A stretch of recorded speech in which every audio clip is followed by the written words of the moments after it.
विधान परिषद पोटनिवडणुकीसाठी भाजपचे 3 उमेदवार निश्चित। संदीप जोशी, संजय केनेकर आणि दादाराव केचेंना उमेदवारी। भाजपकडून सामाजिक समतोल राखण्याचा प्रयत्न। विधान परिषद पोटनिवडणुकीसाठी अर्ज दाखल करण्याचा उद्या शेवटचा दिवस। भाजपकडून 3 उमेदवार घोषित। शिवसेना आणि राष्ट्रवादीच्या उमेदवारांच्या नावांची घोषणा होणं बाकी।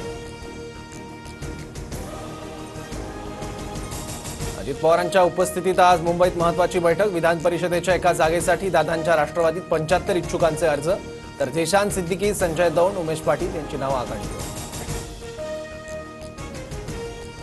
छत्रपतींना बदनाम करण्याचं षडयंत्र काँग्रेसच्या माध्यमातून चालू असतं। काँग्रेसने छत्रपती शिवराय, छत्रपती संभाजीराजेंच्या कार्याला महत्त्व दिलं नाही।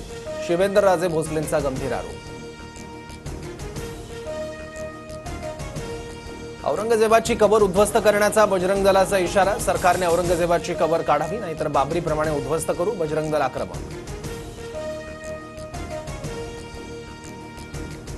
छत्रपती संभाजीनगरमधील औरंगजेबच्या कबरीच्या सुरक्षेत वाढ। एसआरपीएफची तुकडी आणि 2 पोलीस अधिकारी तैनात।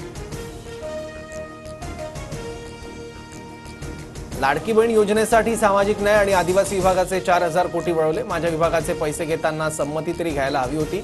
संजय शिरसाट यांच्याकडून खंत व्यक्त। जयंत पाटील आमच्याकडे येतील, मी नाराज नाही, मला बाहेर बोलण्याची चोरी आहे, या जयंत पाटलांच्या वक्तव्यानंतर गुलाबराव पाटलांचा दावा।